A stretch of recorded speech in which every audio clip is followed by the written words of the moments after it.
আল্লাহ রাসূল সাল্লাল্লাহু আলাইহি ওয়াসাল্লাম বলেছেন, মান তাশাব্বাহা বিকৌমিন ফাহুয়া মিনহুম। আপনি আমি যে জাতিকে অনুসরণ করব, আমার আপনার হাসর তাদের সাথেই হবে। আল্লাহ হাবিব সাল্লাল্লাহু আলাইহি ওয়াসাল্লাম পরিপূর্ণ আরেকটা হাদিস বলেছেন, মান আহাব্বা লিল্লাহ, কোন ব্যক্তি কাউকে ভালোবাসবে কার জন্য? আল্লাহর জন্য। ওমান আবগাদা লিল্লাহ, আপনাকে আমি ভালোবাসবো আল্লাহর জন্য। ওমান আবগাদা লিল্লাহ, আপনাকে আমি ঘৃণা করব কার জন্য? আল্লাহর জন্য। ওমান আতা লিল্লাহ, আমরা মানুষকে দান করব কার জন্য? আল্লাহর জন্য। ওমানা আলিল্লাহ, আমরা মানুষকে দান খয়রাত থেকে সদকা থেকে বিরত থাকবো কার জন্য? আল্লাহর জন্য। ওয়াকাদ ইসতাকমালাল ঈমান। যদি এই কয়েকটা কাজ আপনার মধ্যে থাকে, তাহলে বোঝা যাবে আপনার ঈমান কি রয়েছে, পূর্ণতা রয়েছে। এখন আমরা পশ্চিমা বিশ্বকে ভালোবাসি, ফুটবল খেলোয়াড়দেরকে ভালোবাসি, ফুটবল খেলাকে ভালোবাসি, এদের মধ্যে কি কোনো মুসলিমদের ছোঁয়া আছে? কোনো ঈমানি ছোঁয়া আছে? এরা কি মুশরিক না কাফের? এরা কি মুসলিম না কাফের? বলেন, এরা কি মুসলিম না কাফের?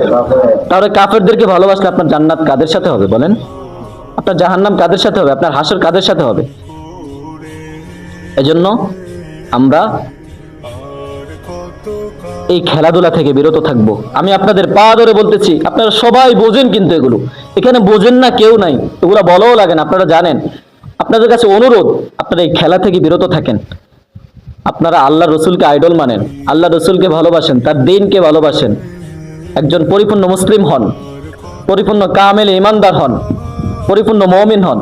আপনাদের কাছে আমার অনুরোধ থাকবে, আপনাদের সাথী, আপনাদের বন্ধু বান্ধব যারা এই খেলা নিয়ে মেতে রয়েছেন বা মেতে আছেন, আপনারা তাদের হাতে পায়ে ধরে তাদেরকে এই পথ থেকে ফিরে আনবেন ইনশাআল্লাহ। কে কে পারবেন দেখি হাত তোলে। আল্লাহ রাসূল সাল্লাল্লাহু আলাইহি ওয়াসাল্লাম বলেছেন, মান তাশাব্বাহা বিকৌমিন ফাহুয়া মিনহুম। আপনি আমি যে জাতিকে অনুসরণ করব, আমার আপনার হাসর তাদের সাথেই হবে। আল্লাহ হাবিব সাল্লাল্লাহু আলাইহি ওয়াসাল্লাম পরিপূর্ণ আরেকটা হাদিস বলেছেন, মান আহাব্বা লিল্লাহ, কোন ব্যক্তি কাউকে ভালোবাসবে কার জন্য? আল্লাহর জন্য। ওমান আবগাদা লিল্লাহ, আপনাকে আমি ভালোবাসবো আল্লাহর জন্য। ওমান আবগাদা লিল্লাহ, আপনাকে আমি ঘৃণা করব কার জন্য? আল্লাহর জন্য। ওমান আতা লিল্লাহ, আমরা মানুষকে দান করব কার জন্য? আল্লাহর জন্য।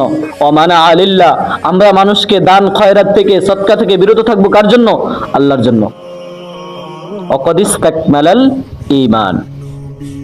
যদি এই কয়েকটা কাজ আপনার মধ্যে থাকে, তাহলে বোঝা যাবে আপনার ঈমান কি রয়েছে, পূর্ণতা রয়েছে। এখন আমরা পশ্চিমা বিশ্বকে ভালোবাসি, ফুটবল খেলোয়াড়দেরকে ভালোবাসি, ফুটবল খেলাকে ভালোবাসি, এদের মধ্যে কি কোনো মুসলিমদের ছোঁয়া আছে? কোনো ঈমানি ছোঁয়া আছে? এরা কি মুশরিক না কাফের? এরা কি মুসলিম না কাফের? বলেন, এরা কি মুসলিম না কাফের? তাহলে কাফেরদেরকে ভালোবাসলে আপনার জান্নাত কাদের সাথে হবে?